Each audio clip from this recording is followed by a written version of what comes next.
If you don't know me, I'm the head of media, so I get to play behind the camera and take photos of you and make you look pretty.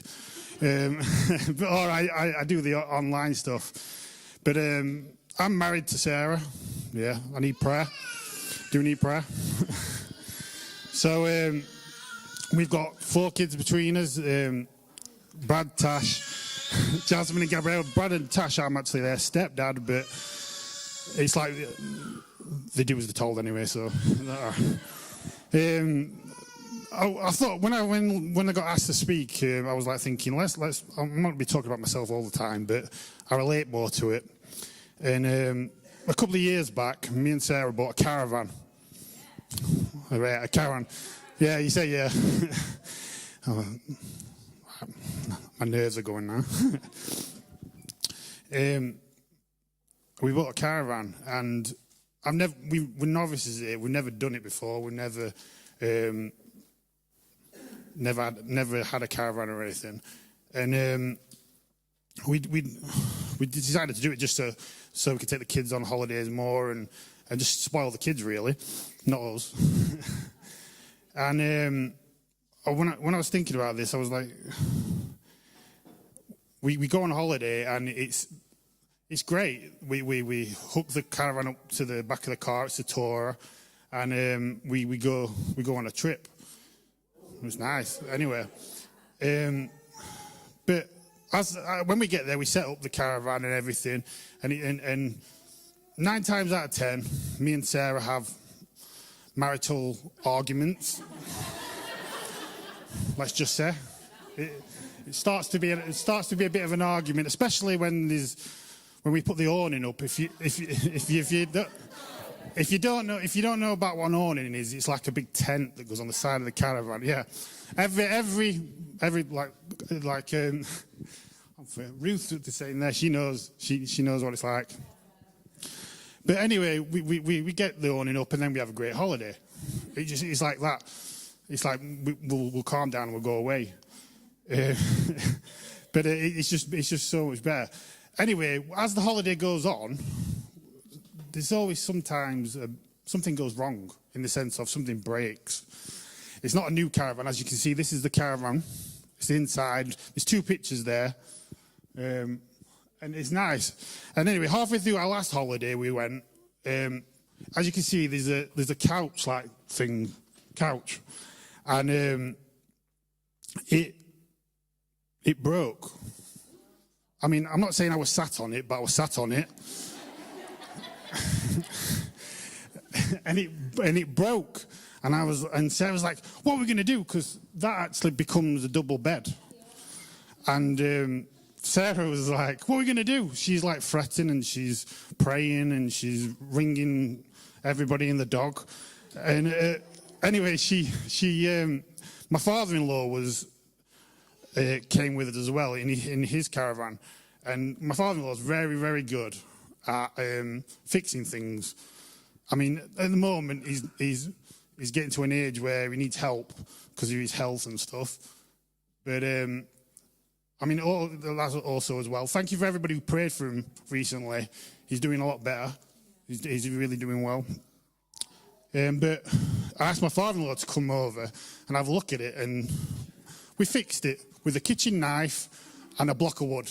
We fixed it. And I say kitchen knife because we had to cut the block of wood. And Sarah's like, using one of my knives. And we're like, we ain't got a saw, so we had to. And so I was thinking about this, and I was thinking, how can I relate that to what I'm going to talk about? And God just said, there was a time in the Bible where God had to show up, and he had to drastically do something because there was a mess, there was something broken. And this week I've struggled with this really hard. And I've really had an attack from the devil. And today's meeting has lined up everything, what I'm going to say. So I know that God's got to say something to somebody. God wants to say something to somebody today. And so I was like, when Luke messaged me, I said, right, the name came into my head because he said, looking through the eyes of, and the name came to my head and it was Noah. And I was like, Noah. Everybody knows the story of Noah. I mean, there's kids that have got toys with Noah. There's a movie about Noah. Everybody knows Noah. What I'm going to say about Noah? And God confirms everything. I mean, I'm a truck driver by living. I drive a truck, and I'm in the truck for a couple of hours. And I was praying, and I was like, God, what am I going to say about Noah? I've told Luke I'm going to talk about Noah. What am I going to say? And so an advert came on. A Weetabix advert. And if you know me, I like my Weetabix. And it was about Noah. I was like, God, come on. This is just a coincidence. Nah, it can't be. And I was like thinking, Then Sarah was on the phone to her mum. She turns around to me suddenly. You've seen that movie, Noah? I was like, yeah. And I was like, God really wants to say something today. I know that. So I decided with Noah. No doubt now, I'm doing it. I'm saying it now. And Noah, Noah, he was asked, but God realised, it's all found in Genesis 6, that God asked him to build a boat because he realised that the world was messed up. People were messed up. They were really against everything that God wanted to do. Now, Noah was 500 years old when God asked him to build the ark. So he's not a young man. I mean, he lived till he was 900 and something. I can't remember what it was. But he was 900. And so I know if I came home one day and said to Sarah, I'm going to build a boat, she'd be like, midlife crisis, ding, ding, ding, ding. She'd be like, what are you on about? But I know she'd support me because she's that kind of person. She's that kind of wife. And I think that's the same thing, reading between the lines. I think that's what Noah's family did. They supported him. They got behind him. And they helped him. So why did God choose Noah? It says in Genesis 6:9, Noah was a righteous man, blameless among the people of this time, and walked faithfully with God. The word that sticks out to me there is faithfully. So what's that mean, faithfully? It means that he had a relationship with God. He met with God. He talked with God. He heard from God. He listened to God. He did as he was told. God trusted him. I mean, he didn't set out to think, I'm going to have a movie made about me. He didn't go, I'm going to build this boat and in 2,000 years a movie's going to be made. I mean, another confirmation, we were sat in the car yesterday driving somewhere, the girls started singing a song. 2 by 2 in the ark.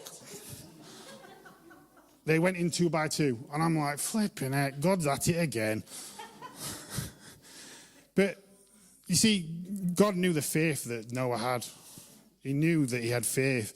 And faith, favorite verses in the Bible is James 2:17. In the same way, faith by itself is not accompanied by action, is dead. So if you don't do something about it, it's dead. Faith is just, if you first have to believe. You have to believe, and then you have to act it out, what God tells you.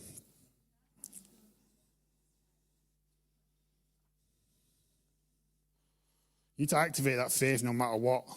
See, Noah was one man that made a difference. It's a bit like what was happening today. You are important who you are. It's like that song said, who you say I am. You are who you say you are because God is giving you that. He was one man that changed the direction of the world. I mean, doesn't that sound familiar? One man changes the world. It's a mirror. It's an image of Jesus. He changed the world. He saved the world. See, no matter what storms hit you, no matter what things come towards you, you've just got to keep building for the future what God's given you. You've got to build it. You've got to You got to carry on. You will make a difference. I mean, Noah became known as one of the giants of faith in Hebrews 11. It shows that one person can make a difference. So if you don't think you're making a difference, you can make a difference. I mean, it's from anything, from saying to somebody, I'm praying for you. I mean, I remember somebody said to me, I'm praying for you and your family. I've not asked them to pray, but they just came up to me and said it. And I walked away feeling fantastic, because that person, I just said it and encouraged me. And it's just, that's the thing, you need to encourage people. You may not feel like you're doing something. I heard a story about a lady. She used to get up every morning and pray for several hours. And then she'd make the breakfast for her kids and her husband and do her days. That woman prayed every day for her family. She might have felt like she wasn't doing anything, but she brought her children up to know God. She brought her children up to read the Bibles, to pray. And two of her children were Charles and John Wesley. They preached to millions of people, and they met Christ. They changed the world.